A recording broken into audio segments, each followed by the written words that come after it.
Hello, everyone, and welcome to the Pash On Podcast. Let's get started with your host, Brian Pash. Hi, this is Brian Pash, and welcome to an exciting podcast interview. Today, I have Bobby Gaudreau, and he is the VP of Sales and Marketing at Activator. Man, this segment, Bobby, of first-party data management, CDPs, marketing automation is hot but confusing, and I hope today we're going to give dealers some clarity. You game for that conversation? I'm game for that conversation, Brian. Great. So let's step back. When we look at the marketplace today, the growing market of companies, CDP, CDEP, CDXP, the acronyms just keep running, dealer data platform. Should I keep going? No. But when I saw your product release a few NADA conferences ago, you came up to me and said, hey, we are building a data platform. We're going to not build it from scratch. We're going to use our expertise. We're going to use Salesforce. Salesforce obviously is a huge platform. In fact, members of the Salesforce team are going to be at DMSC, so I'm excited about that. They're looking to get into automotive, so you're really one of their first custom partners at Tier 3. Why did you guys choose Salesforce? Yeah, so I'll kind of answer that by just backing up with a little bit of the history. So where we kind of got our start from is just historically, Dominion had some standalone products. So we had a company called Deal Activator that was probably one of the first equity mining solutions that Dominion bought in 2012. And we also had Auto Revenue. That was probably the first email customer retention tool that Dominion bought way before 2012. And a number of years ago, they were solid products, and we had some decent customers, but those were very competitive, hyper-competitive spaces. And so our CEO made a decision a number of years ago saying, I no longer want to be in that standalone business. It doesn't fit the portfolio of companies that we have. So I'm going to give you some time and try to build around that. And that's what we started to do. So we said, let's take what's really good about these things and start to apply some modern best practices around marketing and engagement and communication. And so we started initially in around 2019 building it ourselves, which we've got a rich history of building things on our own. Building software. And Dominion has got a deep bench and thankfully a lot of resources. After about a year of building this on our own, and we had some success and we validated that we were onto something, we realized that our ability to go fast and our ability to be flexible could be enhanced if we looked outside. And we brought in some outside consulting help, and they analyzed and did a formal kind of technical due diligence. And they came back with 3 recommendations. So one was continue what you're doing when it comes to extracting information out of a DMS. So we've got really solid integrations with all the DMSs, so we can pull information down, we can segment that, but replace your homegrown marketing system with something that in the real, like how in the real world would HubSpot or Marketo or Pardot define marketing automation, and do that, and then introduce this concept of a customer data platform. And so truthfully, 3.5 years ago, I didn't even know what a CDP was. And now I'm going to conferences talking about them.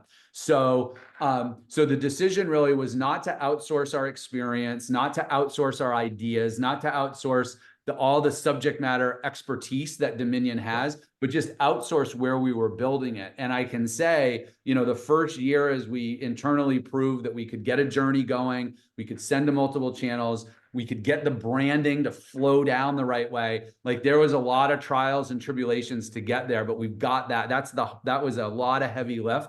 And what we've done in just the last 6 months alone, we wouldn't have been able to do in 6 years in our old system. So it was a big bet that is paying off.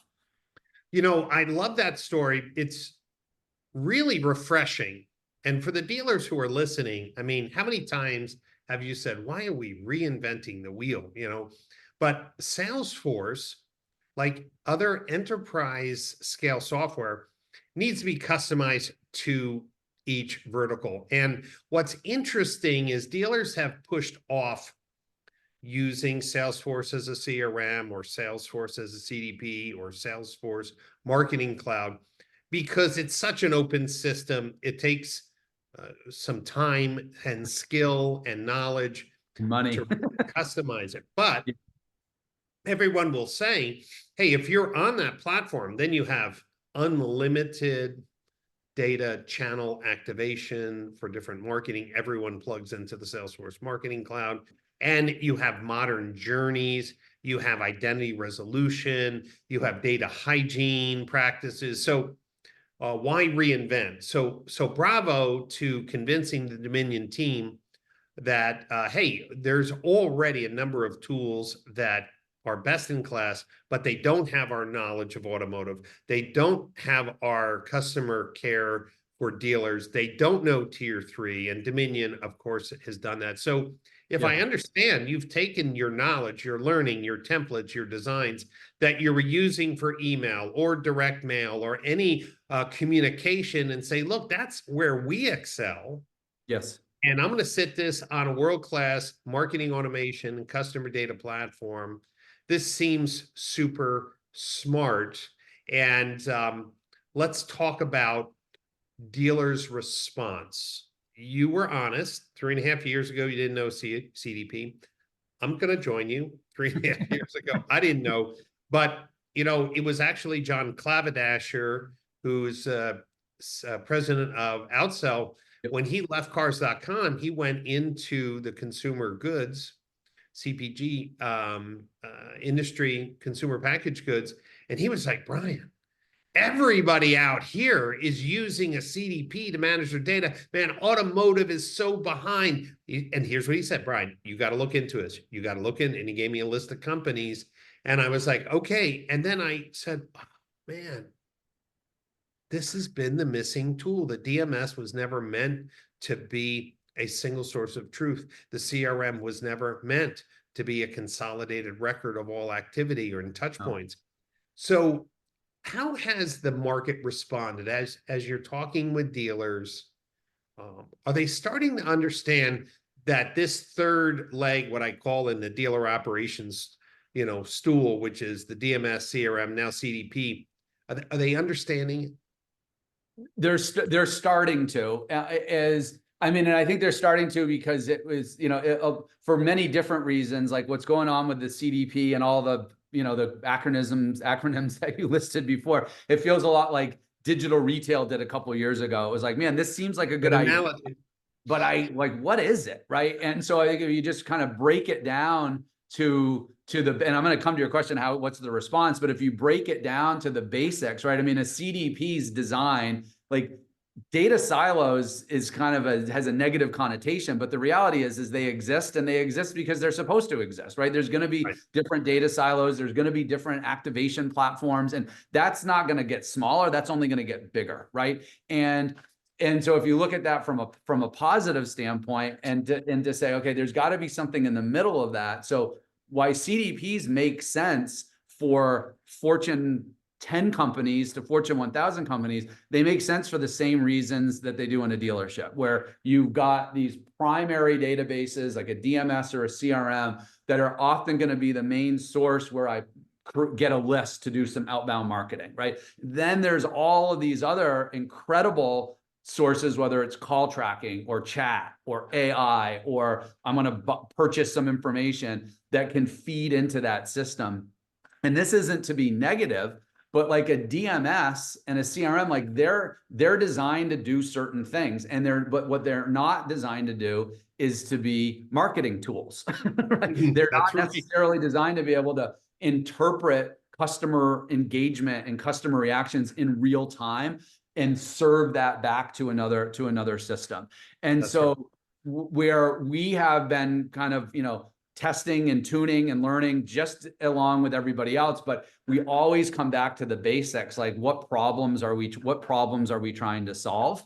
And if the point of marketing is to market to an individual so that individual feels like what they're getting is personalized. So I know Brian Pash as opposed to Glenn Pash, as opposed to Brian Jones, right? And you all have different interests and things that you are catered towards, and having the ability to, the more I can learn about you, the more engagement that I have with you, the better that marketing is going to go. And so the response, where we've seen the response and where people are leaning and nodding their head, has been primarily around two areas. So unlike some of the other CDP, CDXP, other companies that have started, their origins kind of started more on the digital side, where ours started on the traditional marketing side, that was a strategic decision that we made because that's what we knew, that's what we were good at. So we were able to take,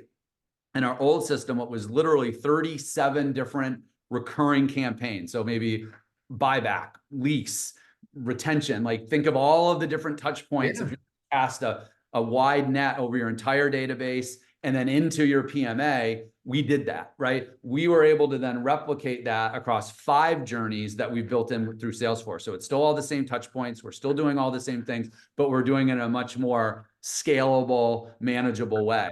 And because we're combining these channels deliberately and cohesively, we can show tangible results on how we're reaching people better and faster because of the different channels. So we have the wrong email address, but we have the right cell phone number. So otherwise we wouldn't have been able to connect with this person. And then on the flip side of that, and we stumbled into this, and I think this becomes, for us, it's our biggest differentiator. And we bumped into this 2 years ago when we started marketing a lot more deliberately. We started to see a little bit of downward pressure on our reputation with the ISPs. And so we took a step back and we said, okay, well, what's different now? And what we realized is the quality of the data, right? This won't be the craziest thing you've heard today, isn't great in a DMS. Yeah. And everyone said that. We now have the ability that we can actually quantify that. And I can kind of give you a couple data points, but we organize the challenges with the data in 3 categories. So one is duplicates, second is malformed records, and 3 is the invalid and spam traps. And you could double click on any of those and create 10 more categories, but we try to keep it simple. And I'll just, for the purposes of this, the duplicates, the outside consultant that we work with, he does, most of his clients are outside of automotive, but he does all big B2B, B2C, B2B2C marketing. His rule of thumb is, when he works with a client, the database that's creating the marketing list should have no more than 1% duplicate records in it. What we're finding when we go into a DMS is it's deep into the double digits. We've seen it as much as 60%. And so the use case is, I might run an equity campaign, and it's the second Tuesday of the month, so it runs, and now I pull down 500 customers. And because we're using the VIN as a unique identifier, Brian Pash is in there. But unfortunately, there are 8 records for Brian Pash in there, because there's Brian Pash spelled P-A-S-C-H, Brian Pash spelled, P-A-S-S-H, right? There's just all these different iterations. All of those records, if there's not the right way, get pulled into that marketing campaign. And the next thing you know, you're just getting hammered multiple times.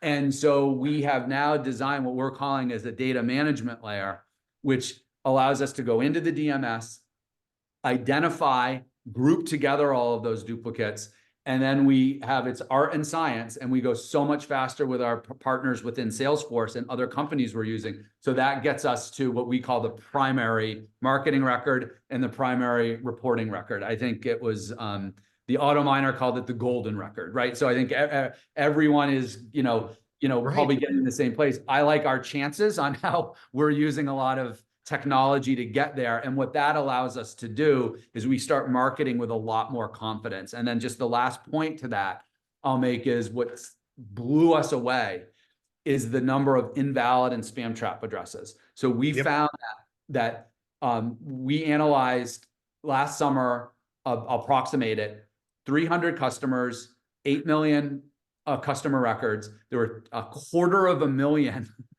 duplicate records, 40,000 invalid spam trap addresses. And that's just insane.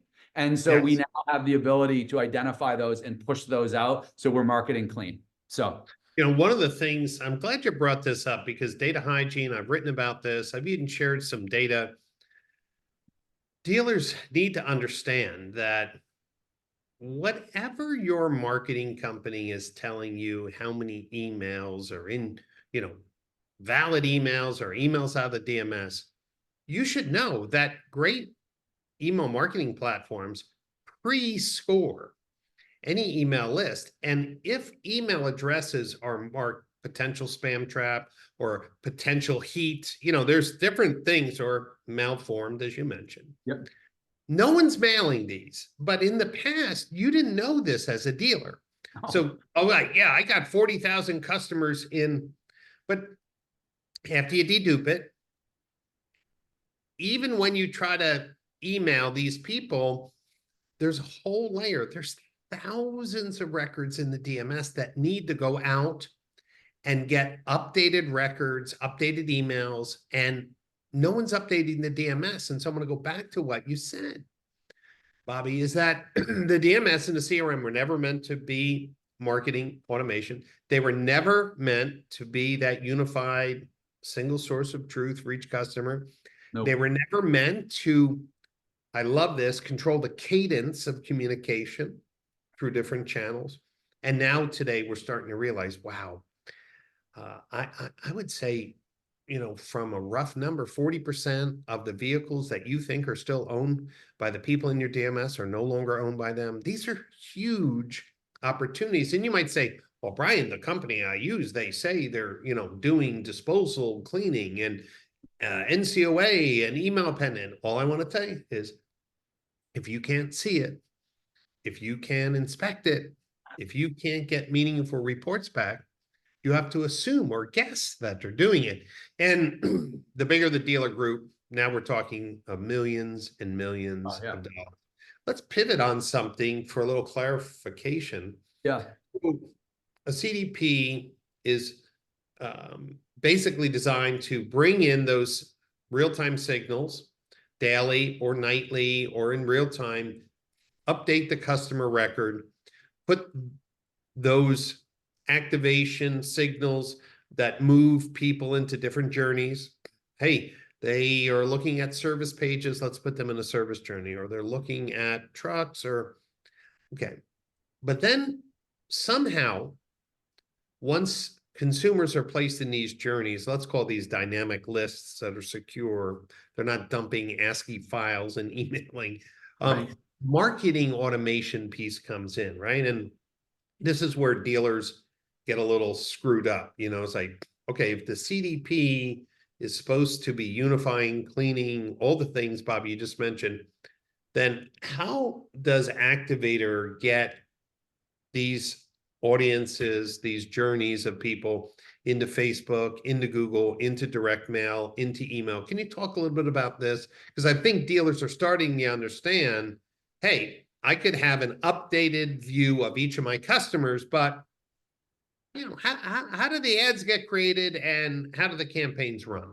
Yeah. So, I mean, so on two elements. So, I mean, in the traditional sense, right, you would have, a company would have their, here's my databases where I'm creating a lot of lists, here are all the different channels by which I'm marketing from. And then in the middle of that, like the point of the CDP is, it's different than a data mart. It's different than other things. It's literally designed for marketing, right? It's software for marketing that then pushes that information into the appropriate marketing channel. So, and so now if you dip back into automotive, we're kind of operating on we're building off of it. I think you were the one that coined the term like the hybrid CDP, right? So, right.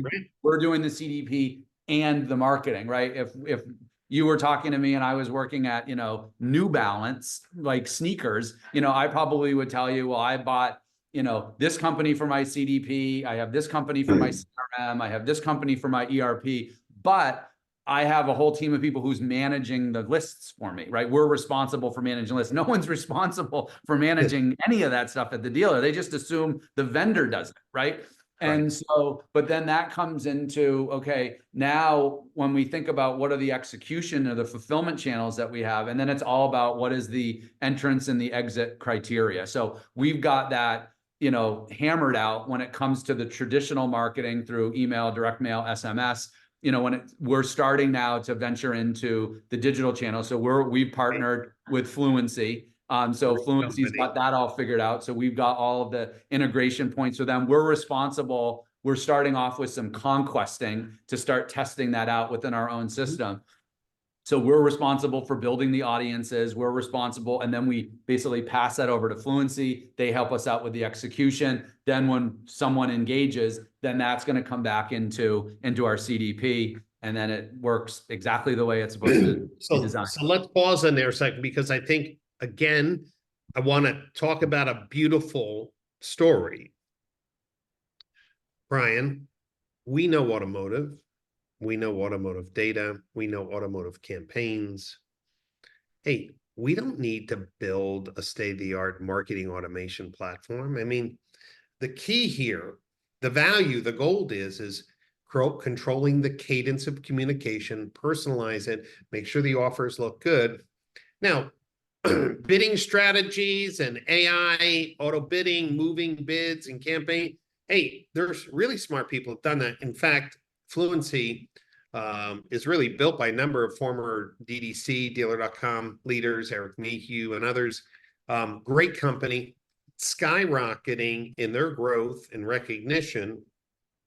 The reason why I bring this up is so many times vendors feel they have to do everything, and what they do is they make mediocre pieces just to get something out. And I like the idea that Activator is saying, look, we know automotive data, we know automotive marketing audiences, and we know how to build the creative to support that. Now I can just add a connector into a marketing activation platform like Fluency. I'll feed them the people in these journeys. They'll execute the campaigns. They'll send me back the signals. I don't have to worry about building the best in class tech. Fluency already has done it. Yeah. And now if a dealer says, hey, there's this other company who does some amazing customized marketing automation, you can say, great, no problem. We're on the Salesforce platform. It's an open API. We have complete flexibility. Exactly. Yeah. That's not what we've had, right, Bobby? In the past, it's been, we don't have an API. We don't want you to have access to this data. We have a long queue of integrate, like, come on, this sounds like, Bobby, that you've really done the hard work to demonstrate in automotive, you could use enterprise software and open connectivity to deliver something at tier 3. 100%. And I mean, I think it all goes back to, I guess, our CEO gets all the credit, where it was like I said it before, we don't want to outsource our ideas and experience. It's just we're with speed to market wins, right? And it's how fast can we go? And I mean, as you were saying that, it reminded me of, listen, we've spent a ton of money, like, millions and millions of dollars in development to build this, but then at scale, like even some of the big dealership groups probably don't want or couldn't spend that amount of money, but a lot for us to be able to do that and then start to scale it out is a smart business model. And that's when we were negotiating with, and we didn't necessarily know we were going to go with Salesforce. Like our first beta test was with I can't even remember the name of the company, but it was a different marketing automation tool. They had a lot of experience with direct mail and email marketing. And it was pretty easy to get in and test, but they just weren't going to be the right fit. So we ended up spending, Salesforce isn't free, but when we were negotiating with them, and we were like, well, why wouldn't we just continue to do this ourselves, right? We already have years and years of experience. Right. And I wish I had recorded, our sales rep from Salesforce's comment, but, he went and listed off, he said, listen, there are 2 companies that are in my portfolio that I work with. He said, one, I can't mention their name, but a lot of people buy things from them online. Right? Yeah. Another one, probably you have them in your pocket and we're talking on them on your phone, right, on your computer now. these are companies that have unlimited budgets, right? Have some of the best and smartest people in the world working at these companies, and they've got all sorts of skunk work projects, right? Yeah. But they've decided that when it comes to the tech for the marketing and managing the data, they're going to go to the place that's all they're focused on, and that's always stuck with me. So if it's good enough for Amazon, I think it's good enough for us. Yeah, and I know when the Del Grande Auto Group, DG.com, Nate Hollenbach, who's part of the Automotive CXO network, and they decided to go with Salesforce CRM, and it took them a while to get it customized for automotive retail. But now they have best-in-class connectivity with a series of tools that they wouldn't have available to them.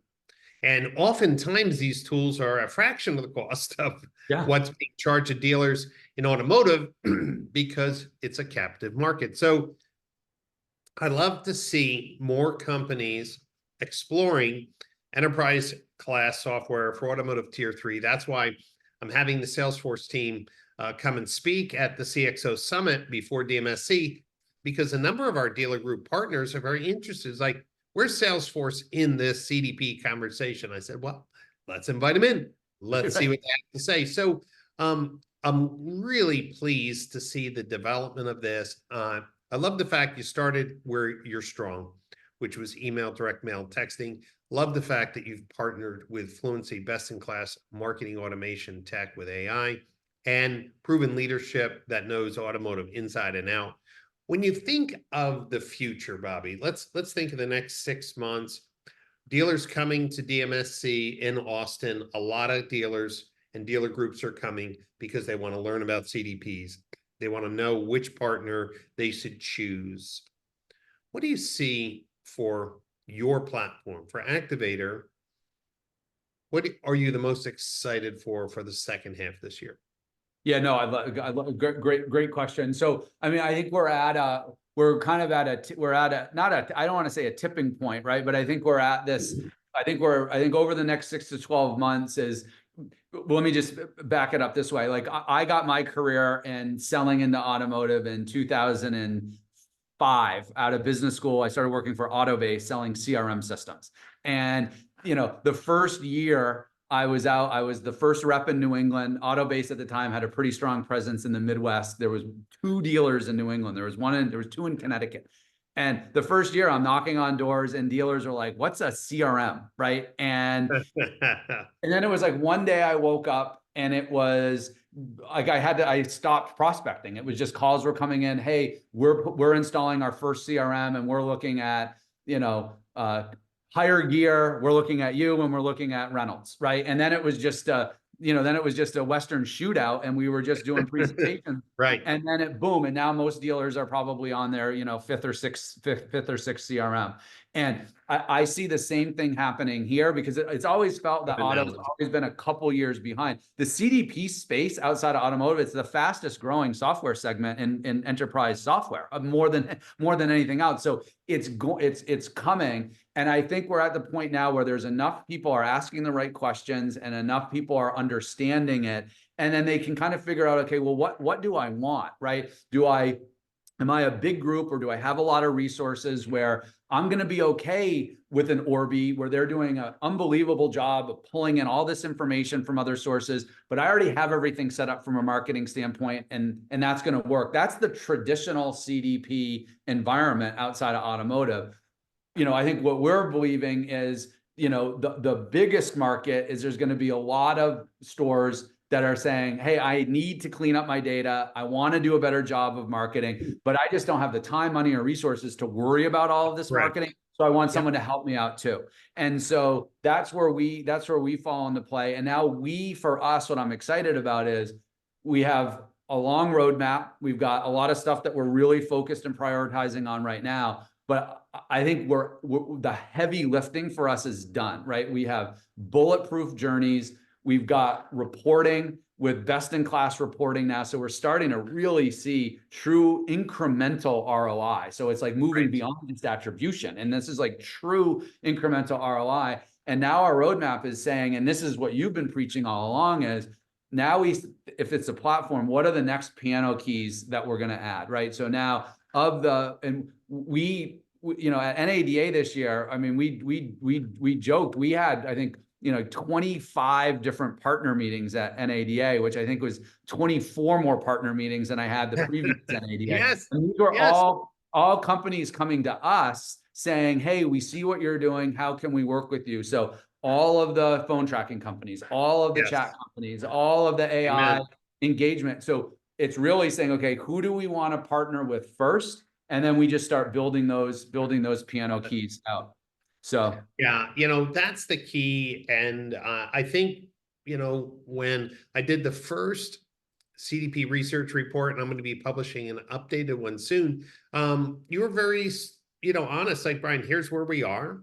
We're going to stick with what we know best, which was, direct mail, email, texting. And yeah, we don't do phones right now. We're not integrating chat signals, but we understand those things are important. So I'm really glad that they are on the roadmap. And for dealers who are listening, I can't encourage you enough to come down to DMSC, because all of the leaders in this growing space called customer data platforms, which includes first-party data management, data hygiene, identity resolution, secure activation of data, marketing automation platforms, and better attribution reporting. All of these kind of fall into this very important conference.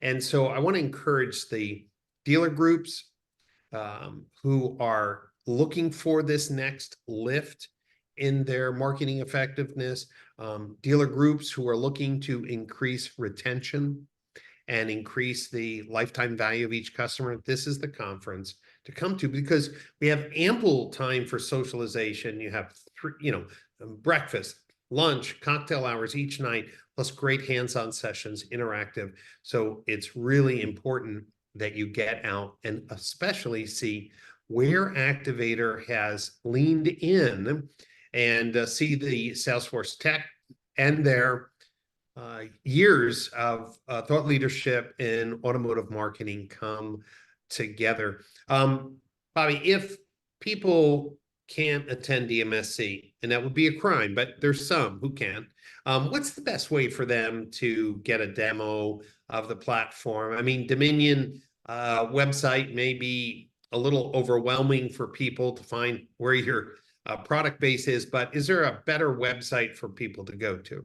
Yeah, if you go to Activator.ai, and that is a very that's easy.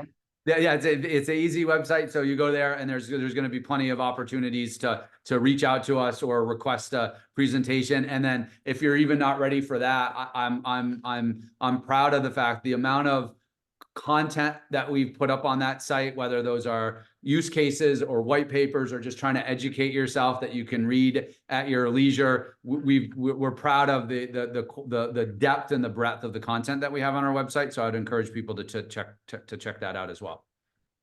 And I want to say one thing, Bobby, to your story about CRMs when you first started selling CRMs. Dealers, if you remember back in those days, you didn't wait for CRMs to be perfect. And Bobby even implied that you may be on your third or fourth. Hey, we started with Cowboy CRM, or you mentioned Higher Gear, for example, which for many years had that outdated interface, Crayon. But yeah, but the key here is no one waited for it to be perfect, because there is value in the technology, even as it evolved. And I want to encourage, have every vendor decided to participate in a more open data ecosystem? No. Large dealer groups are getting these vendors to move very quickly. Is every touch point in the consumer journey recorded in the CDP today? No, but we're getting more and more all the time. Is the value propositions all defined? No, there's new value propositions being discovered all the time, but it is creating better customer experience. It is reducing marketing waste. It is helping dealers control cadence, and it is giving dealers more signals of when their existing customers are back shopping online before they fill out a form or before they call. All of these things should be music to your ears. That's why I want to encourage the dealers who are listening, come out with your team and really sit down and talk through your current marketing strategy, your current marketing pain points, and ask yourself, do I really care about retention? Do I care about increasing my lifetime value? Do I really want to secure my data? Do I really want to have clean data? These may sound like rhetorical questions, but if you're not doing anything about it, I'm going to say it's not a priority. So, Bobby, your team will be there. You're going to be ready to answer questions. And Austin's a great city, not only to learn, but maybe to catch some live music. What do you think about that? No, I'm already looking at dinner reservations and going to the Mellow Johnny's bike shop. So I've got that lined up as well. Right. Well, for the dealers and marketing professionals and automotive industry leaders watching today's podcast, you should know there are dozens of interviews on my podcast channel. So just search for the Brian Pash Podcast. And this is part of a series leading up to DMSC. So you might as well listen to the other thought leaders who will be in Austin June 2nd, 3rd, and 4th. So go to digitalmarketingstrategies.org and get signed up. Get your tickets, book your hotel, and then get ready for amazing learning. One other thing, this year, with every ticket that is purchased by a dealer, you get access to 4 online courses.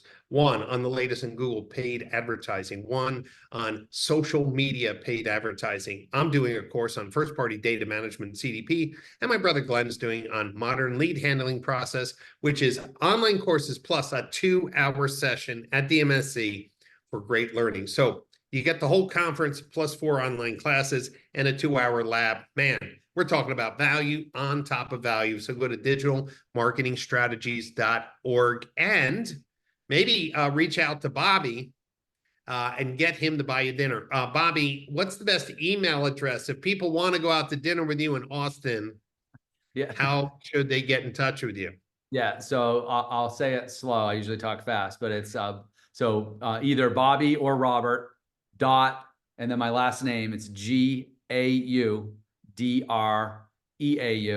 at Activator.ai, or you can find me on LinkedIn and message me on LinkedIn. So great.